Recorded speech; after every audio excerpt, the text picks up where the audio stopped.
तिब्बत के महान दार्शनिक लाओ त्सु का कहना है कि तुम मुझे अपमानित नहीं कर सकते क्योंकि मुझे तुमसे सम्मान ही नहीं चाहिए।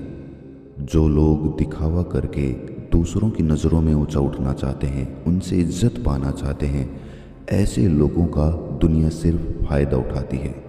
अगर आप दूसरों से सम्मान पाने की इच्छा छोड़ दो तो आपका अहंकार मिटना शुरू हो जाएगा, और जब आपका अहंकार बिल्कुल ख़त्म हो जाएगा तो लोग अपने आप ही आपकी इज्जत करने लगेंगे।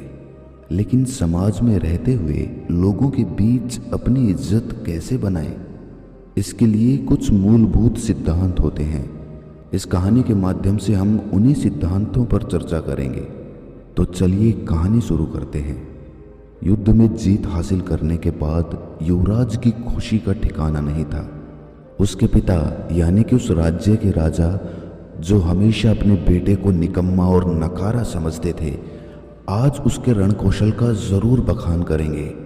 आखिर विरोधी सेना कितनी ताकतवर थी, लेकिन इतनी बड़ी सेना का सामना करके आज युवराज ने जीत हासिल की थी। लेकिन जो लोग रण क्षेत्र में मौजूद थे वो सब जानते थे कि युवराज इतनी बड़ी सेना को देखकर रण क्षेत्र से भाग खड़ा हुआ था। इस जीत का सारा श्रेय उस सेनापति को जाता था जिसने अपने दिमाग और अपनी बहादुरी से विरोधी सेना को हरा दिया था। युवराज ने सेनापति को अकेले में बुलाकर पहले ही समझा दिया था कि मेरे पिता को ये हरगिज पता ना लगने पाए कि मैं युद्ध मैदान से भाग खड़ा हुआ था। उन्हें यही लगना चाहिए कि ये युद्ध मेरी वजह से जीता गया है। जब राजा के कानों में ये बात पहुंची कि युवराज युद्ध जीतकर वापस आ रहा है, तो उसे यकीन तो नहीं हुआ कि उसका बेटा इतना बड़ा युद्ध जीतकर वापस आ सकता है। कहीं ना कहीं राजा को मालूम था कि इस जीत के पीछे उनका सेनापति हो सकता है। आखिर वो बचपन से अपने बेटे को देखता हुआ आया था। उसे पता था कि उसका बेटा कोई ऐसा काम नहीं कर सकता जिसको करने के बाद लोग ये कहें कि ये है राजा का असली बेटा। उसे अपना बेटा नकारा और निकम्मा लगता था। लेकिन जब सेनापति ने राजा को बताया कि ये युद्ध वो युवराज की वजह से ही जीते हैं, तो राजा को विश्वास तो नहीं हुआ, लेकिन फिर भी उसने अपने बेटे की पीठ थपथपाते हुए कहा कि मुझे आज पहली बार गर्व महसूस हो रहा है कि तुम मेरे बेटे हो। युवराज ये सुनकर बहुत खुश हो गया। अब उसका राजगद्दी पर बैठने का इरादा जल्दी ही पूरा हो जाएगा, क्योंकि उसने युद्ध जीतकर सबको साबित कर दिया है कि वो राजगद्दी पर बैठने का अधिकारी बन चुका है। रात के समय शयन कक्ष में सोते हुए जब युवराज अपने भविष्य के सपने देख रहा था, तब राजा ने अपने पास अपने सेनापति को बुलाया और अपने सेनापति से पूछा कि तुम मुझे सच सच बताना, क्या आज का युद्ध सचमुच में हम युवराज की वजह से जीते हैं या फिर वो झूठ बोल रहा है? मुझे सब सच सुनना है। सेनापति राजा का वफादार था, इसीलिए वो चाहकर भी राजा से झूठ नहीं बोल सकता था। उसने सब कुछ सच सच बता दिया कि किस तरह युवराज युद्ध के मैदान को छोड़कर वहां से भाग खड़ा हुआ था। राजा को ये सुनकर बहुत दुख हुआ।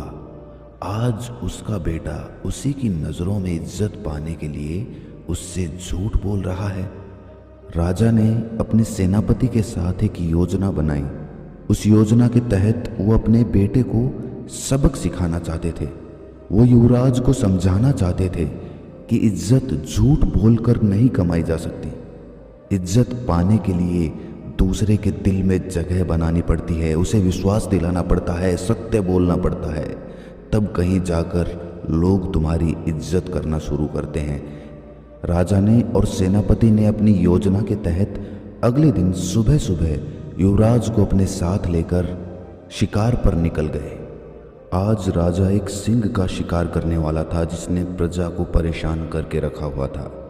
जब युवराज को ये बात पता चली तो वो बहुत डर गया। उसने अपने पिता से बहाने बनाने की कोशिश की, लेकिन उसके पिता ने कहा कि बेटा मैं बहुत बूढ़ा हो गया हूँ, अब मुझसे शिकार नहीं होता, ये शिकार तुम्हें ही करना होगा, मैं तो बस तुम्हारी सहायता के लिए तुम्हारे साथ चल रहा हूँ। अब युवराज के पास बचने का कोई विकल्प नहीं था, इसीलिए वो शिकार पर चलने के लिए तैयार हो गया। जब जंगल में युवराज का सिंह से सामना हुआ तो शुरुआत में तो वो सिंह को देखकर वहां से भाग जाना चाहता था, लेकिन वहां पर राजा खड़ा हुआ था। इसीलिए अपने पिता की नज़रों में बहादुर बनने के लिए उसने सिंह से सामना लेने का निश्चय किया और आखिरकार युवराज और सेनापति ने मिलकर उस सिंह का शिकार कर लिया।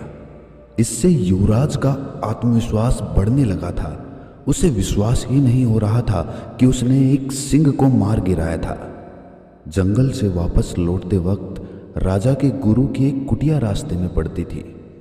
राजा अपने साथ अपने बेटे को लेकर अपने गुरु की कुटिया में पहुंचा। राजा ने अपने गुरु को प्रणाम करते हुए अपने युवराज का उससे परिचय करवाया। इसके बाद राजा ने जानबूझकर अपने बेटे को सबक सिखाने के लिए अपने गुरु से एक सवाल पूछा। उन्होंने कहा कि गुरुवर, मैंने अपने जीवन में बहुत झूठ बोले हैं।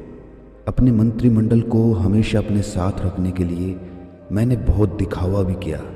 बहुत सारे युद्ध जो मैं सेनापति की वजह से जीता था, उसमें भी सारा श्रेय मैंने खुद ही ले लिया।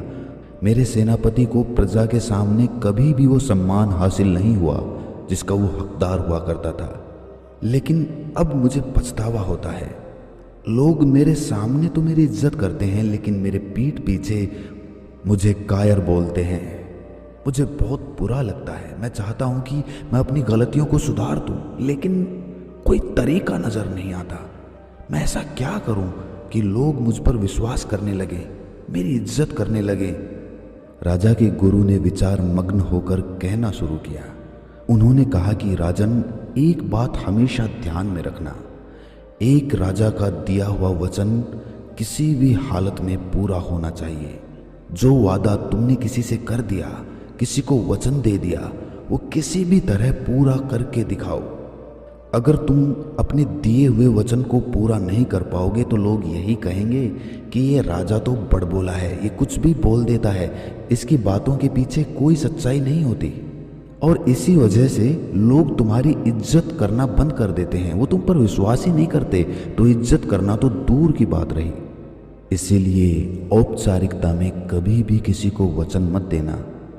दूसरों के सामने दिखावा करने के लिए कभी किसी से कोई वादा मत करना, क्योंकि वादा करना होता तो आसान है, लेकिन उसको निभाना बड़ा मुश्किल होता है। गुरु ने आगे कहा कि राजन, ये जुबान बिना हड्डी की होती है, कहीं भी घूम सकती है, कुछ भी बोल सकती है। इसीलिए इसका उपयोग पूरी समझदारी के साथ करना, वरना तो ये तुम्हें मुश्किल में फंसवा देगी। दूसरी बात जो समझने की है, जो लोगों के बीच तुम्हारी इज्जत को बढ़ा देगी, वो ये है कि कभी भी इज्जत पाने के लिए काम मत करो। जब तक तुम दूसरों से सम्मान पाने के लिए काम करते रहोगे, तब तक तुम अपने खुद के अनुसार कभी काम नहीं कर पाओगे।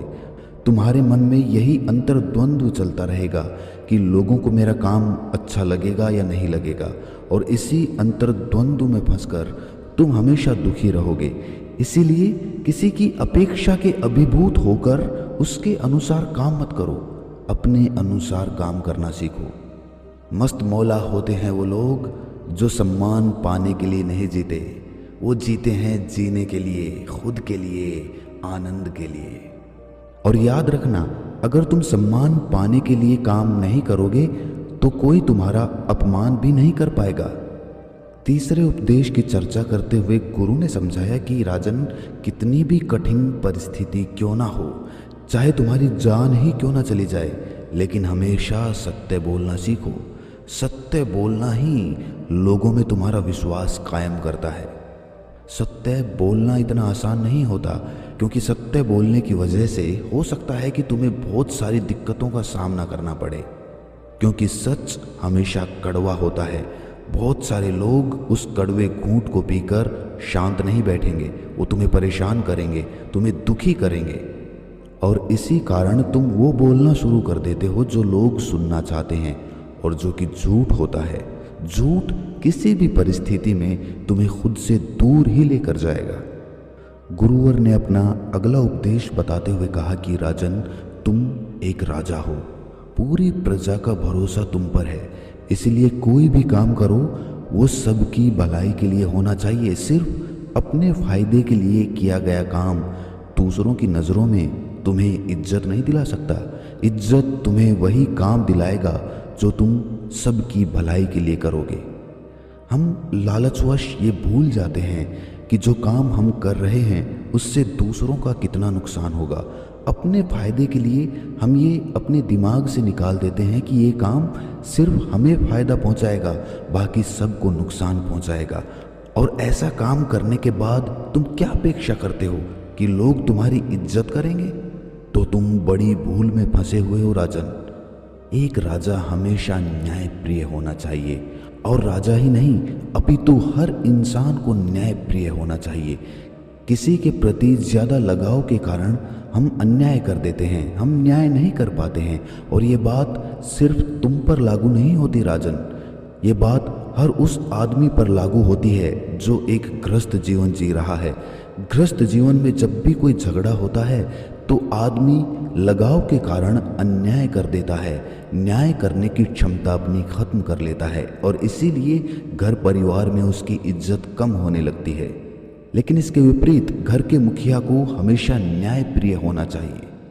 अपने 5वें उपदेश को बताते हुए गुरु ने कहा कि राजन, ये उपदेश बड़े ध्यान से सुनना, क्योंकि एक राजा को हमेशा सामाजिक होना चाहिए। उसे पता होना चाहिए कि उसके राज्य में क्या कुछ चल रहा है, इसीलिए उसे कभी कभी वेश बदलकर अपने राज्य का दौरा करना चाहिए।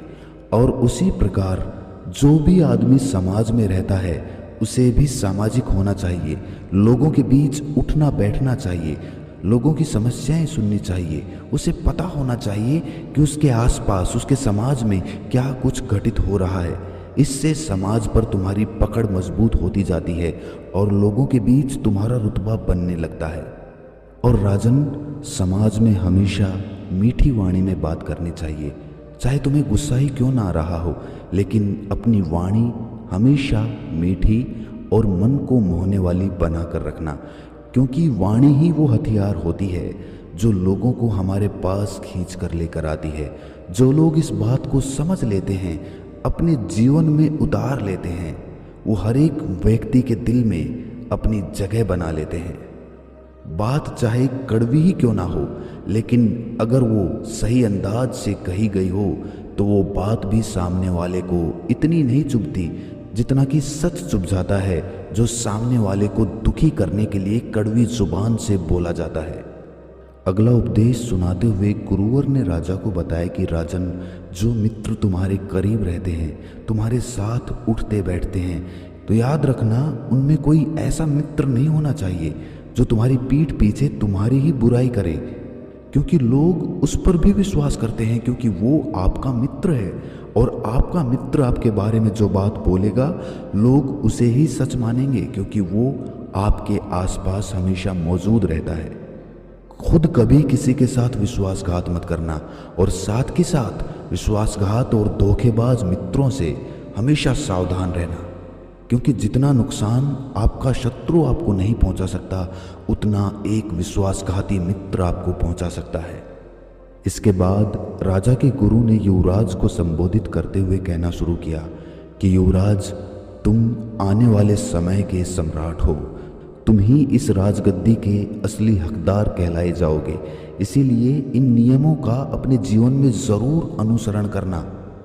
अगर तुम एक न्यायप्रिय और प्रजा के प्रिय राजा बनना चाहते हो तो इन नियमों का कभी भी भूलकर भी उल्लंघन मत करना, वरना तो तुम अपनी प्रजा के दिल में कभी भी जगह नहीं बना पाओगे। लंबे समय तक शासन करने के लिए ये नियम ऐसे हैं जो आपको अंधेरे रास्ते में एक मशाल की तरह तुम्हारे काम आते रहेंगे। ये कहकर राजा का गुरु जंगल से लकड़ियां बटोरने के लिए निकल जाता है और राजा अपने युवराज और सेनापति के साथ अपने राजमहल में वापस लौट आता है। रात भर युवराज उन बातों पर विचार करता रहा और अगले दिन सुबह सुबह अपने पिता के पास जाकर उसने सारी सच्चाई बता दी कि किस तरह वो युद्ध के मैदान से भाग खड़ा हुआ था और सेनापति की वजह से वो ये युद्ध जीत पाए। राजा को अपने बेटे के मुख से ये सच्चाई सुनकर बेहद प्रसन्नता हुई। उसे लगने लगा कि अब इसमें राजा के गुण उत्पन्न होना शुरू हो चुके हैं और इसी के साथ पिता और बेटा एक दूसरे के गले से लिपट जाते हैं।